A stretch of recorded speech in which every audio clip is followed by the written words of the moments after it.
Channel rapid grass पर। Last part में हमने इस चैप्टर का पार्ट 1 कवर किया था, जिसमें हमने various type of solutions read किए थे। आज हम कुछ विधियाँ, कुछ मेथड्स जिनसे हम कंपोनेंट्स को मिक्सचर से अलग करते हैं, एक एक करके हम पहले समझेंगे। फिर एलिमेंट्स, मिक्सचर, कंपाउंड्स, इनमें क्या डिफरेंस हैं, ये भी आज इस पार्ट में हम कवर करेंगे। आइए शुरू करते हैं। Separating the components of a mixture, mixture के घटकों का पृथक्करण, यानी हम मिक्सचर में से उनके घटकों को कैसे अलग कर सकते हैं। हम ये तो जानते हैं कि नेचुरल सब्सटेंस सभी प्योर नहीं होते, केमिकली प्योर नहीं होते, यानी कि केमिकली उनकी कॉम्पोजिशन सेम नहीं होती। डिफरेंट मेथड्स हैं ताकि उनके इंडिविजुअल कंपोनेंट्स को, हर एक घटक को हम मिश्रण से अलग कर पाएंगे। जैसे आपने देखा होगा हेट्रोजीनियस मिक्सचर, जिन्हें विषमांगी मिश्रण कहते हैं, उन्हें हम साधारण भौतिक क्रियाएं जैसे फिजिकल मेथड्स हैं like hand picking, sieving, filtration. Picture में भी आप देख रहे हैं हैंड पिकिंग, हम चावल में से कंकड़ चुन के निकाल लेते हैं। सीविंग, आटा छान लेते हैं हम। फिल्ट्रेशन, जैसे चाय छानते हैं, या फिर कोई भी ऐसी गंदगी जैसे मिट्टी छाननी है पानी से, तो हम इन मेथड से यूज़ कर सकते हैं।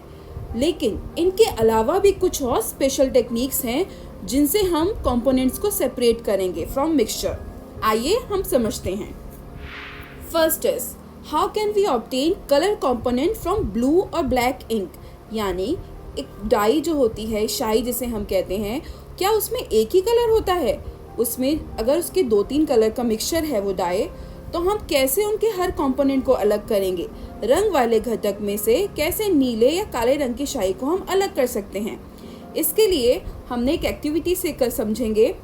हमने एक बीकर लिया, उसे पानी से फिल किया और उस पर एक वॉच ग्लास रख दिया। कांच का होता है ये, वॉच ग्लास रख दिया। वॉच ग्लास में ही 2-3 ड्रॉप्स हमने इंक की डाली और उसे बर्नर के ऊपर सेट कर दिया। बीकर को हम धीरे धीरे गर्म करना शुरू करेंगे और हम देखेंगे इस प्रोसेस को हम तब तक कंटिन्यू करेंगे जब तक कि वो इवेपोरेट होना शुरू ना हो जाए। जब आप देखें कि वॉच ग्लास पर कोई चेंज नहीं हो रहा, कोई परिवर्तन नहीं दिख रहा, तब आप गर्म करना उसे बंद कर दें। इससे हम जो शाई होगी, जो उसके कंपोनेंट्स हैं, उनको अलग कर पा रहे हैं। पता लगा कि जो शाई वाला पानी होता है उसमें कलर मिक्स होता है।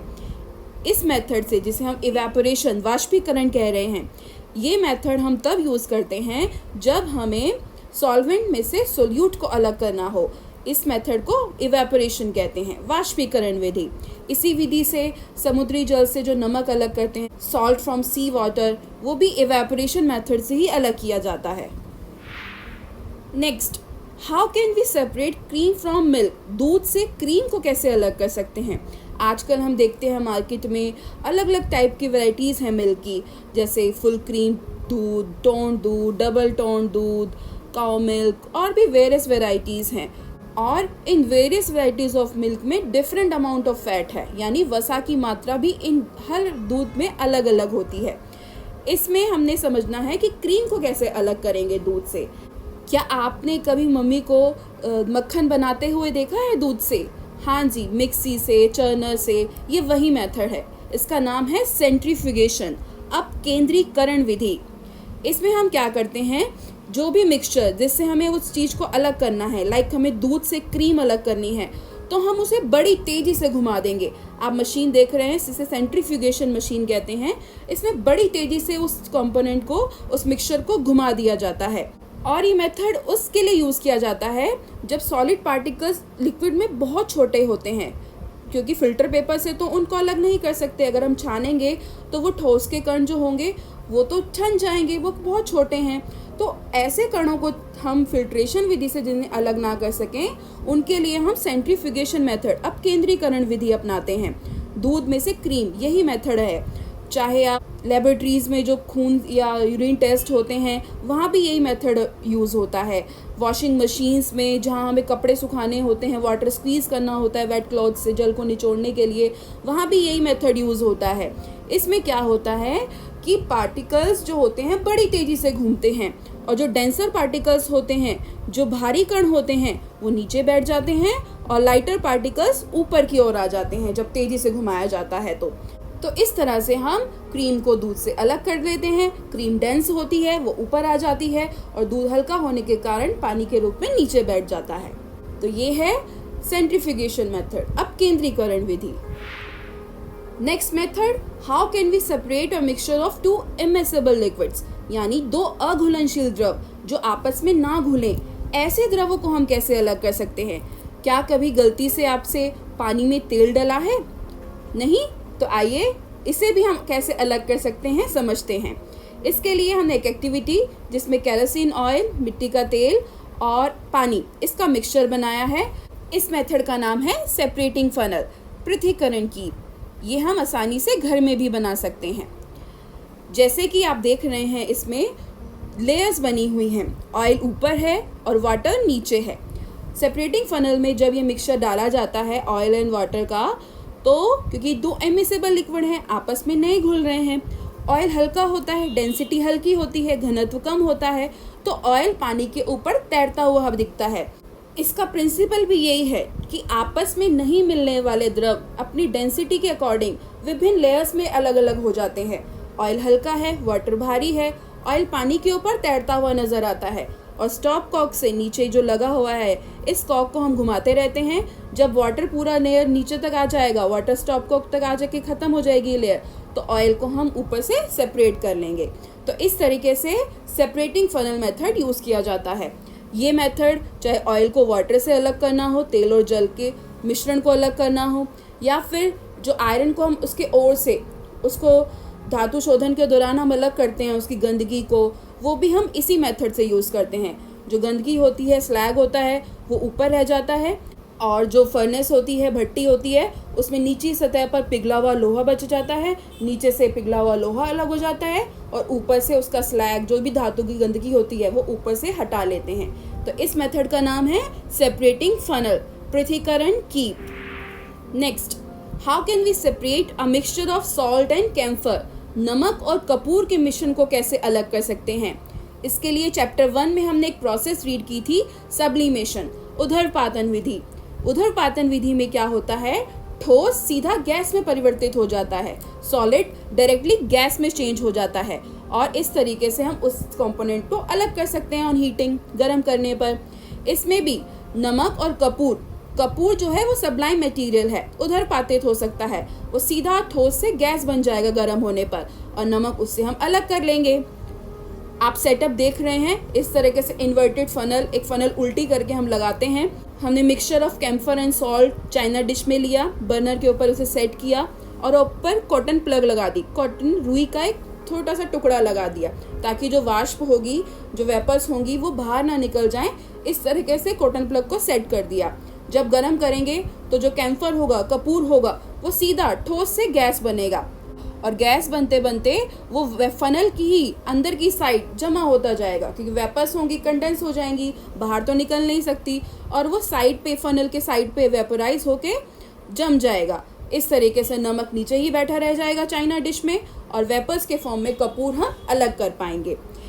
इस मेथड को हम जैसे कि sublime material, ammonium chloride, naphthalene, anthracene, इन सब को अलग करने के लिए हम सब्लिमेशन प्रोसेस, उधर्पातन विधि यूज करते हैं। क्या जो काली शाई हमें दिखती है, क्या उसमें एक ही रंग है? Is the dye in black ink a single colour? क्या वो एक ही कलर से बनी है? दिखता तो एक ही कलर है, पर होता नहीं है। आइए समझते हैं नेक्स्ट विधि, क्रोमेटोग्राफी। इसके लिए एक एक्टिविटी जिसमें हमने फिल्टर पेपर की एक स्ट्रिप ली और उस पर डॉटेड लाइन से डालकर हमने इंक की ड्रॉप उस पर डाल दी, और उस पेपर को हमने कोई जार या फिर ग्लास बीकर में हमने ऐसे सेट किया कि वो जो इंक का स्टेन है, जो शाई का निशान है, वो पानी से थोड़ा सा ऊपर रहे। उसे हमने सेट कर दिया, क्योंकि पेपर है, पानी वो सोखेगा, जल उस पर चढ़ना शुरू होगा, और इंक का वो कंपोनेंट जो जल्दी घुलेगा पानी में, वो जल्दी सेपरेट होगा, वो तेजी से ऊपर चढ़ता हुआ नजर आएगा। तो इस तरीके से हम उन सॉल्वेंट्स में से सोल्यूट को अलग कर सकते हैं जिसमें एक ही सॉल्वेंट में 2 या 2 से अधिक सोल्यूट डिसॉल्व होते हैं। इस प्रोसेस को क्रोमेटोग्राफी कहा जाता है। क्रोमा मीन्स, ग्रीक में क्रोमा का मीनिंग होता है कलर, कलर कहा जाता है, इसलिए इस विधि को हमने क्रोमेटोग्राफी कहा है। और ये टेक्निक भी सबसे पहले कलर्स को अलग करने के लिए ही यूज हुई थी, नाम भी इसका क्रोमेटोग्राफी हो गया। याद रहे, इंक कभी भी सिंगल कलर की नहीं होती, उसमें 2 या 2 से अधिक घटक मिले हुए होते हैं, और उसे हम क्रोमेटोग्राफी विधि से अलग कर सकते हैं। आजकल तो क्योंकि टेक्निक्स और बढ़ गई हैं, क्रोमेटोग्राफी डिफरेंट टाइप्स की हम आजकल देख पा रहे हैं और आप ये हायर क्लासेस में भी पढ़ेंगे। एप्लीकेशंस कहाँ कहाँ यूज़ करते हैं हम इसे, डाई से अगर हमें रंगों को अलग करना हो, colours in a dye, pigments अगर नेचुरल कलर से, प्राकृतिक रंगों से अगर उनके पिगमेंट को अलग करना हो, फूलों से कलर्स अलग करने हो तो भी ये मेथड यूज़ करते हैं। ब्लड से अगर कोई ड्रग यानी नशीले पदार्थ अगर रक्त खून से अलग करने हो, लैब्स वगैरह में ये टेस्ट जो होते हैं वहाँ भी इस मेथड को यूज़ किया जाता है। तो इस मेथड का नाम है chromatography. Next method, how can we separate a mixture of two miscible liquids. ऐसे लिक्विड जो आपस में घुलनशील हैं, जो घुल जाते हैं, देखने पर या आप कोई फिजिकल मेथड से उसे अलग नहीं कर पाएंगे। जैसे कि एक एसीटोन एंड वाटर का मिक्सचर है, अल्कोहल और वाटर का, दोनों आपस में घुले हुए होते हैं और इनके जो बॉइलिंग पॉइंट्स होते हैं, क्वथनांक जो होते हैं, उनमें काफ़ी डिफरेंस होता है। ऐसे लिक्विड्स, ऐसे द्रव जिनमें बॉइलिंग पॉइंट्स में बहुत ज़्यादा डिफरेंस हो और जो डिकम्पोजिशन के बिना ही उबलते हुए नजर आए, यानी कि अपघटित नहीं होंगे और उबलते हुए नजर आएंगे, उन्हें हम इस मेथड से, जिसे कहते हैं डिस्टिलेशन, आसवन विधि, इस विधि से अलग करते हैं। आप देख रहे हैं पिक्चर में इस तरह के से एपरेटस सेट किया जाता है। डिस्टिलेशन फ्लास्क में मिक्सचर लिया गया और क्लैंप से थर्मामीटर सेट किया गया क्योंकि टेम्परेचर नोट होना है, बॉइलिंग पॉइंट में डिफरेंस है, और कंडेंसर लगा के सेट किया गया। जब हम एसीटोन और वाटर के मिक्सचर को गर्म करेंगे तो एसीटोन वेपोराइज होगा, भाप बनकर उड़ेगा और फिर उसको कंडेंसर में ठंडा किया जाएगा और आगे आउटलेट लगाकर उसे बीकर में अलग से कलेक्ट कर लेंगे और वाटर फ्लास्क में ही रह जाएगा। ये तो हुई ऐसे द्रवों को अलग करने की बात जिसमें बॉइलिंग पॉइंट में बहुत डिफरेंस है। लेकिन कुछ ऐसे मिक्सचर्स भी होते हैं जिनमें बॉइलिंग पॉइंट बहुत ही कम डिफरेंस होता है, जैसे कि 25 केल्विन से भी कम। जैसे पेट्रोलियम के प्रोडक्ट्स जो होते हैं या फिर एयर के कंपोनेंट्स को ही अलग करना हो तो वहाँ पर मिक्सचर्स में बहुत कम डिफरेंस होता है। उसके लिए नेक्स्ट प्रोसेस है फ्रैक्शनल डिस्टिलेशन, प्रभाजी आसवन। इसमें हम एयर से डिफरेंट गैसेस अलग करते हैं या फिर पेट्रोलियम प्रोडक्ट्स को अलग करना हो तो हम इस मेथड को अपनाते हैं। सारा एपरेटस तो सिमिलर ही है, आसवन विधि जैसा, डिस्टिलेशन विधि जैसा ही है। इसमें बस एक सिंपल फ्रैक्शनेटिंग कॉलम बीच में लगा दिया जाता है और उसमें ग्लास बीड्स, ग्लास के गुटके भर देते हैं। ग्लास की बीड्स क्या करते हैं, जो वेपर्स होती हैं उन्हें कूल करते हैं, ठंडा करने के लिए सरफेस, क्षेत्रफल देते हैं ताकि वो जल्दी से कूल हो और फिर उनको कंडेंस बार बार हम करके अलग कर सकते हैं। यह भी वही है कि घुलनशील द्रवों को हम किस तरह अलग करते हैं। एक है आसवन विधि और जब 25 केल्विन से क्वथनांक दोनों के बीच में कम हो तब हो जाता है प्रभाजी आसवन विधि। प्रभाजी आसवन में एक नली लगी होती है जो शीशे के गुटकों से भरी होती है और ये गुटके क्या करते हैं, वाष्प को ठंडा करके फिर संघनित होने के लिए उन्हें सतह प्रदान करते हैं, सरफेस देते हैं, जैसा कि आप दोनों पिक्चर्स में देख रहे हैं। एसीटोन और जल के मिक्सचर को हम आसवन विधि से अलग करेंगे और जो डिफरेंट एयर्स के, वायु के मिश्रण को अलग करना है, पेट्रोलियम उत्पादों को अलग करना है तो हम प्रभाजी आसवन विधि का उपयोग करेंगे। ध्यान रखना है दोनों में डिफरेंस है। आसवन विधि में घटकों के क्वथनांक के बीच अधिक अंतराल होता है और प्रभाजी आसवन में जिनके क्वथनांक का अंतर 25 केल्विन से कम हो उन घटकों को, उन द्रवों को हम अलग करते हैं। जैसे कि कैसे हम एयर से डिफरेंट गैसेस को अलग करें, वायु से गैसेस को कैसे प्राप्त कर सकते हैं। हमें पता है एयर जो होती है वो विषमांगी मिश्रण है, वायु एक होमोजीनियस मिक्सचर है और इससे जो हम डिफरेंट गैसेस अलग करेंगे वो अलग करेंगे बाय द फ्रैक्शनल डिस्टिलेशन, प्रभाजी आसवन विधि से। वायु को हम दाब बढ़ाकर और तापमान कम करके, कंप्रेस करके और कूल करके उसको इंक्रीज करेंगे, प्रेशर टेम्परेचर डिक्रीज करेंगे तो वो कंप्रेस होती जाएगी, संपीड़ित होती जाएगी और फिर ठंडा करेंगे तो लिक्विड एयर में बन जाएगी और फिर उसको धीरे धीरे गर्म करेंगे slowly in fractionation distillation column में, उस प्रभाजी स्तंभ कॉलम में, तो वायु धीरे धीरे गर्म होते हुए विभिन्न ऊंचाइयों पर अलग होती जाएगी क्योंकि टेम्परेचर हर गैस का अलग होता है। तो एट डिफरेंट हाइट्स पर हम गैसेस के वेरियस कंपोनेंट्स को अलग कर सकते हैं। इसके लिए आप नीचे देख रहे हैं एक पिक्चर दिखाई हुई है, सेटअप दिखाया हुआ है कि कैसे अगर हमें ऑक्सीजन गैस अलग करनी है तो किस तरीके से हम उसे अलग कर सकते हैं। पूरा ही सेटअप ये है। सबसे पहले हम कंप्रेस करेंगे, वायु पर दाब बढ़ाएंगे, तापमान घटाएंगे और फिर उसे वेरियस कंपोनेंट से गर्म करते हुए फ्रैक्शनल डिस्टिलेशन कॉलम से पास करते हुए लास्ट तक हम डिजायर्ड गैस हम निकाल सकते हैं। इस पिक्चर में हमने ऑक्सीजन को एयर से अलग किया है। पूरा फ्लो चार्ट में आपको यही प्रोसेस समझाई हुई है। Next process, how can we obtain pure copper sulphate from an impure sample. अगर किसी अशुद्ध नमूने में से हमने शुद्ध कॉपर सल्फेट निकालना है तो कैसे निकालेंगे। इसके लिए मेथड है क्रिस्टलाइजेशन, क्रिस्टलीकरण विधि। क्रिस्टलीकरण विधि और इवेपोरेशन मेथड्स, इन दोनों में डिफरेंस है जो कि हम आगे समझेंगे। पहले समझते हैं क्रिस्टलेशन विधि करते कैसे हैं। इसके लिए हमने जो भी इम्प्योर सैंपल है कॉपर सल्फेट का, उसको चाइना डिश में लिया और वाटर में डिज़ायर्ड अमाउंट में जितना भी वो घुल सकता है उसे घोलकर हमने उसे फ़िल्टर कर लिया।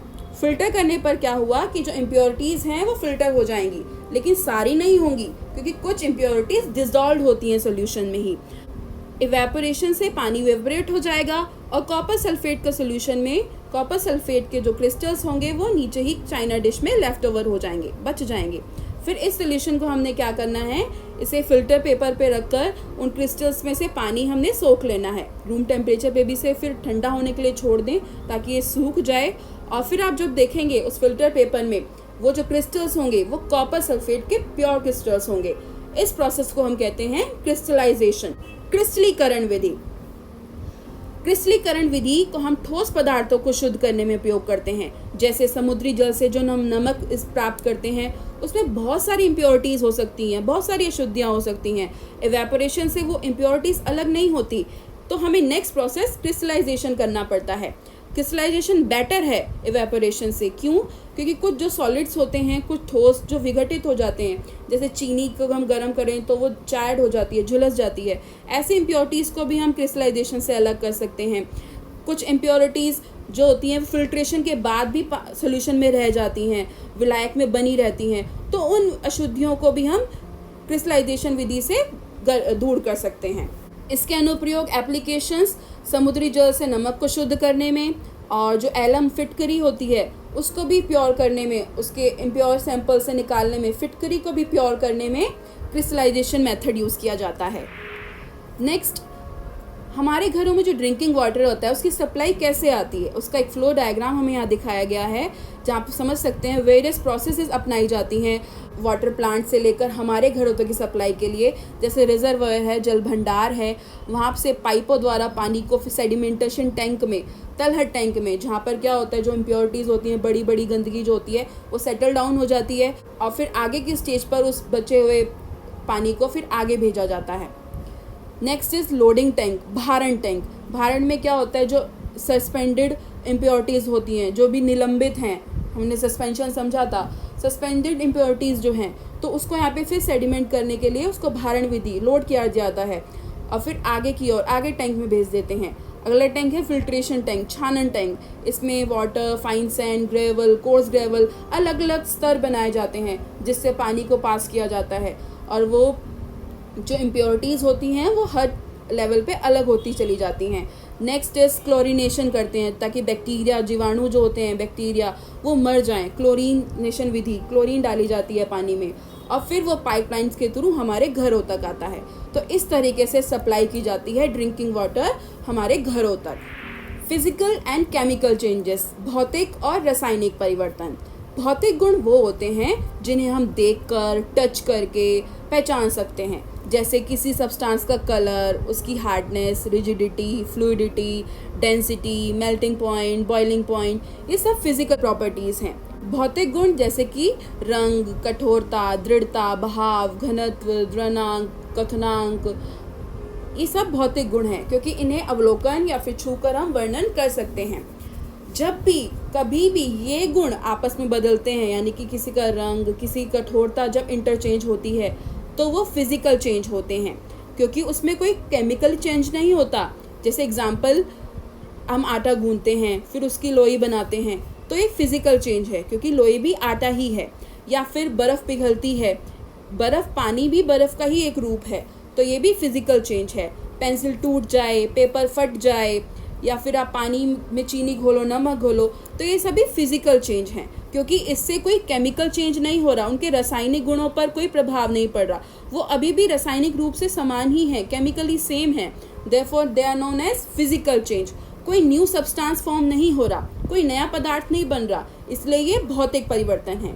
और दूसरी तरफ रासायनिक परिवर्तन जिनमें केमिकल चेंज होता है, केमिकल प्रॉपर्टीज मैटर की चेंज हो जाती हैं और हमें न्यू सब्सटेंस मिलता है, नया पदार्थ मिल जाता है। रासायनिक गुण धर्मों में परिवर्तन आता है और हम नया पदार्थ पाते हैं, इसे हम क्या कहते हैं, रासायनिक परिवर्तन। तो दोनों में डिफरेंस है, फिजिकल में कोई नया सब्सटेंस नहीं बनता और केमिकल में केमिकली कंपोजिशन चेंज हो जाती है। केमिकल चेंजेस के उदाहरण जैसे बर्निंग करनी हो वुड की, क्योंकि वुड बर्न होने के बाद राख बन जाती है, वो गुण नहीं होते जो पहले होते हैं। एग को फ्राई करना, नया कंपोनेंट बन गया। बेक करना केक को, बर्निंग ऑफ अ कैंडल, ये सब केमिकल चेंज हैं क्योंकि इसमें न्यू सब्सटेंस फॉर्म हो रहा है।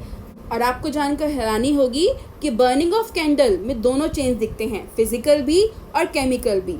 क्योंकि फिजिकल कैसे, जो मोम पिघल रहा है उससे हम दोबारा मोमबत्ती कैंडल बना सकते हैं, तो ये हुआ फिजिकल चेंज। और केमिकल चेंज क्योंकि वो जो धागा है जो जल रहा है उसे हम दोबारा नहीं प्राप्त कर सकते, इसलिए ये हुआ केमिकल चेंज।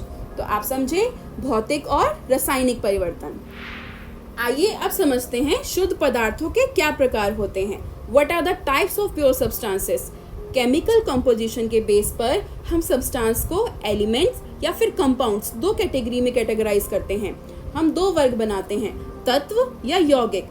अब हम पहले तत्व समझेंगे कि तत्व किसे कहते हैं, एलिमेंट्स क्या होते हैं। रॉबर्ट बॉयल ये पहले साइंटिस्ट थे जिन्होंने इस टर्म को कॉइन किया, इन्होंने यूज की थी ये टर्म एलिमेंट इन 1661। और लेवाइजर वो पहले साइंटिस्ट थे जिन्होंने डेफिनेशन दी तत्व की कि तत्व की परिभाषा क्या है।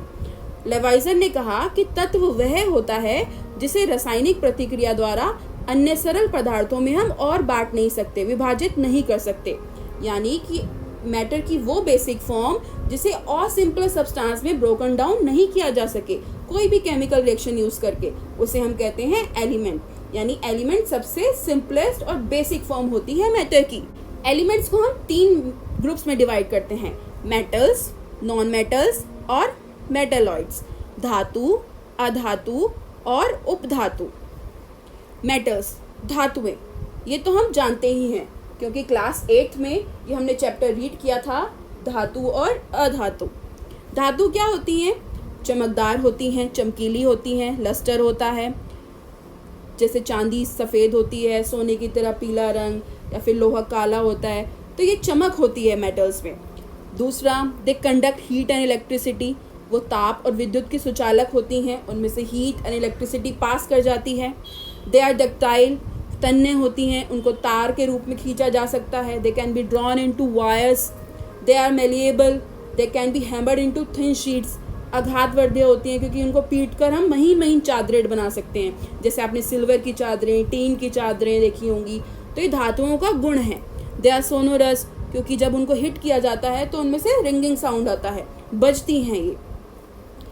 एग्जाम्पल्स जैसे gold, silver, copper, iron, sodium, potassium, ये सभी धातु हैं। धातु जैसे मरकरी, थर्मामीटर में जिसे हम यूज़ करते हैं। मरकरी एक ऐसी धातु है, सिर्फ एक ऐसी धातु है जो लिक्विड है रूम टेम्परेचर पे, जो कमरे के तापमान पर द्रव है, इसका नाम है पारा धातु। नेक्स्ट इज नॉन मेटल्स, अधातुएं। अधातुएं अपोजिट गुण दिखाती हैं, इनकी वेरियस वेराइटीज हैं, ये विभिन्न रंगों की होती हैं। They are poor conductors of heat and electricity, ये ताप और विद्युत की कुचालक होती हैं, यानी इसमें से हीट एंड इलेक्ट्रिसिटी पास नहीं करती। दे आर नॉट लस्ट्रस, चमक नहीं होती इनमें, सोनोरस भी नहीं होते, प्रतिध्वनिपूर्ण भी नहीं होती है, और आघातवर्धीय, मेलिएबल भी नहीं होती, यानी मेटल्स के अपोजिट गुण दिखाती हैं। इनके एग्जाम्पल्स हैं hydrogen, oxygen, iodine, carbon, bromine, chlorine, ये सभी नॉन मेटल्स हैं। लेकिन इनके अलावा भी कुछ ऐसे एलिमेंट्स हैं जिनकी प्रॉपर्टीज इन दोनों के बीच में पाई जाती हैं, यानी कि वो कुछ मेटल्स की तरह भी बिहेवियर शो करते हैं और कुछ नॉन मेटल्स की तरह भी, कुछ धातु और कुछ अधातुओं के बीच के गुणों को दर्शाते हैं, इसलिए इन्हें उपधातु, मेटलॉइड्स कहते हैं। ये बीच के गुण दिखाते हैं, मेटल्स और नॉन मेटल्स के बीच में होते हैं ये। एग्जाम्पल्स बोरोन, सिलिकॉन, जर्मेनियम, ये सभी उपधातुएं हैं। मोर टू नो, आइए थोड़ा सा अधिक जानते हैं। हमारे जो आज प्रेजेंट नंबर है वो एलिमेंट्स का, वो मोर देन 100 है। और 92 एलिमेंट्स जो हैं वो नेचुरल में मिलते हैं। रेस्ट जो हैं 92 के अलावा जो बाकी हैं वो मैन मेड हैं। मेजॉरिटी जो है एलिमेंट्स की यानी अधिकतर तत्व क्या हैं, ठोस हैं, सॉलिड हैं। 11 एलिमेंट्स सिर्फ गैसियस स्टेट पे पाए जाते हैं रूम टेम्परेचर पे। अगर कमरे के तापमान पर देखें तो सिर्फ 11 तत्व हैं जो कमरे के तापमान पर गैसेस के रूप में पाए जाते हैं। 2 एलिमेंट्स जो लिक्विड हैं रूम टेम्परेचर पे, 2 ऐसे तत्व जो कमरे के तापमान पर द्रव हैं, वो हैं मरकरी और ब्रोमीन। पारा और ब्रोमीन ये ऐसे 2 तत्व हैं। मरकरी मेटल है और ब्रोमीन नॉन मेटल है। पिक्चर में भी आप देख रहे हैं, ये लिक्विड स्टेट में पाए जाते हैं। एलिमेंट जैसे गैलियम, सीजियम, ये रूम टेम्परेचर से थोड़ा सा स्लाइटली अबव जाएं, थोड़ा सा ऊपर जाएं टेम्परेचर पे, तो ये लिक्विड स्टेट में पाए जाते हैं, जैसे कि 303 केल्विन पर गैलियम और सीजियम आप पिक्चर में भी देख रहे हैं। तो ये है थोड़ा सा और जानकारी एलिमेंट्स के बारे में। नेक्स्ट, कंपाउंड्स, यौगिक। यौगिक क्या होते हैं? वो पदार्थ होते हैं जिनमें 2 या 2 से अधिक तत्व एक नियत अनुपात में, एक फिक्स रेशो में जब आपस में 2 या 2 से अधिक एलिमेंट्स मिल जाते हैं तब बनता है एक कंपाउंड। कंपाउंड की जो प्रोपोर्शन होती है वो फिक्स्ड होती है, यानी कि किसी भी क्वांटिटी में नहीं, एक फिक्स रेशो में जब 2 एलिमेंट्स आपस में मिक्स हों या 2 से ज़्यादा एलिमेंट्स मिक्स हों तब बनता है एक compound. A compound is a substance composed of 2 or more elements chemically combined with one another in a fixed proportion। रासायनिक तौर पर नियत अनुपात में जब 2 या 2 से अधिक तत्व मिलते हैं तब बनता है एक यौगिक। पिक्चर में आप देख रहे हैं, अगर आयरन और सल्फर को यूं ही मिक्स कर दें तो वो मिक्सचर बनेगा, मिश्रण बनेगा। लेकिन जब मिक्सचर को गर्म कर देंगे तब एक कंपाउंड, आयरन सल्फाइड जिसे हम कह रहे हैं, तो वो कंपाउंड बन जाएगा, वो यौगिक बन जाएगा।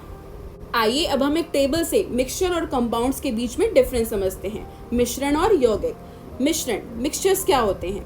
मिक्सचर्स में जो एलिमेंट्स होते हैं या कंपाउंड्स होते हैं जस्ट मिक्स टुगेदर, ऐसे ही उनको मिक्स कर दिया जाता है, जिससे कोई नया कंपाउंड नहीं फॉर्म होता। उसमें कोई भी कंपोजिशन, कोई भी कंपोनेंट किसी भी रेशो में हो सकता है। और कंपाउंड्स में जो एलिमेंट्स होते हैं वो एक फिक्स रेशो में जब कंबाइंड होते हैं तो बनता है एक कंपाउंड। परंतु कोई नया यौगिक का निर्माण नहीं करेंगे तो वह मिश्रण कहलाता है। और यौगिक जब तत्व क्रिया करके आपस में रिएक्शन करके एक नए कंपाउंड को बनाते हैं तो उसे यौगिक कहते हैं। मिक्सचर में वेरिएबल कंपोजिशन हो सकती है, यानी कि जो संगठन होता है वो परिवर्तनीय होता है। पिक्चर में आप देख रहे हैं, आप सलाद खाते हैं, कोई गोलियां मिक्स कर ली तो वो मिक्सचर का फॉर्म है। और कंपाउंड्स में जो कंपोजिशन होती है वो हर न्यू सब्सटेंस की हमेशा फिक्स होती है, यानी कि जो भी नया पदार्थ होगा उसका संगठन सदैव स्थायी होगा, फिक्स होगा। मिक्सचर में जो प्रॉपर्टीज होंगी वो उनके कॉन्स्टिट्यूएंट सब्सटेंसेस की शो करेगा। वो जैसे आयरन और सल्फर को मिक्स कर दें तो वो मिक्सचर बन रहा है, उस मिक्सचर में आयरन की प्रॉपर्टीज भी दिखेंगी और सल्फर की प्रॉपर्टीज भी दिखेंगी। और जो कंपाउंड बनेगा जिन्हें गर्म करने पर बनाया गया तो वो टोटली डिफरेंट प्रॉपर्टीज होंगी, उसका जो गुणधर्म होगा यौगिक का वो उनके पदार्थों से भिन्न होगा, अलग होगा। फोर्थ इज, मिक्सचर के जो कॉन्स्टिट्यूएंट्स हैं उन्हें हम फिजिकल मेथड से अलग कर सकते हैं, चुनकर, छानकर ये अलग किए जा सकते हैं। और कंपाउंड्स के जो कॉन्स्टिट्यूएंट्स हैं उन्हें हम केमिकल या फिर इलेक्ट्रोकेमिकल रिएक्शंस करा के ही अलग कर सकते हैं। घटकों को भौतिक विधियों द्वारा सुगमता से हम अलग कर सकते हैं, हाथ से चुनकर, छानकर, मिश्रण में। और यौगिक में जो घटक हैं वो या तो केवल रासायनिक या फिर वैद्युत रासायनिक प्रतिक्रियाओं द्वारा ही अलग कर सकते हैं। पिक्चर में हम देख रहे हैं, यहाँ पर ये मिक्सचर्स दिखाए हुए हैं जिन्हें हम देखकर ही पहचान पा रहे हैं कि किस किस से मिलकर बने हैं। और इधर हम देख रहे हैं ये है कंपाउंड जिसमें कि हम देखकर नहीं पहचान पा रहे, क्योंकि येलो और ब्लैक आयरन और येलो सल्फर ऐसे मिक्स हुआ है कि इसे हम देखकर नहीं पहचान पा रहे। ये पूरा ही ब्लैक है, इसका नाम है आयरन सल्फाइड। आयरन सल्फाइड एक कंपाउंड है और ये आयरन और सल्फर दोनों अलग कंपोनेंट्स हैं। आइए समअप करते हैं, इस चैप्टर में हमने क्या रीड किया। मेटल, सॉलिड एंड लिक्विड और गैस होते हैं पदार्थ की 3 अवस्थाएं। उसे फिर हमने शुद्ध पदार्थ और मिश्रण दोनों कैटेगरीज में पढ़ा। शुद्ध पदार्थों में हमने तत्व और यौगिक, एलिमेंट्स और कंपाउंड्स को रीड करा। और मिक्सचर्स में होमोजीनियस मिक्सचर्स, हेट्रोजीनियस समांगी मिश्रण और विषमांगी मिश्रण, ये हमने पूरे इस चैप्टर में कवर किया है। इस समरी फॉर्म में भी आप इस चैप्टर को कवर कर सकते हैं। सारे ही पॉइंट्स को हमने आज डिस्कस किया है, चाहे वो पार्ट 1 में था और पार्ट 2 में इस चैप्टर को हमने कवर किया है। आपके लिए इस चैप्टर को हमने एक न्यू फॉर्म में आप तक पहुंचाने की कोशिश की है, जिसे पॉडकास्ट, उसका लिंक हम नीचे शेयर कर रहे हैं। आप उससे भी इस चैप्टर को सुनकर ईजी वे में डेफिनेशंस को लर्न कर सकते हैं। Thank you guys for watching our video. Make sure you subscribe the channel, like and comment also. मिलते हैं जल्दी एक नई वीडियो के साथ। तब तक stay safe, stay healthy and keep smiling.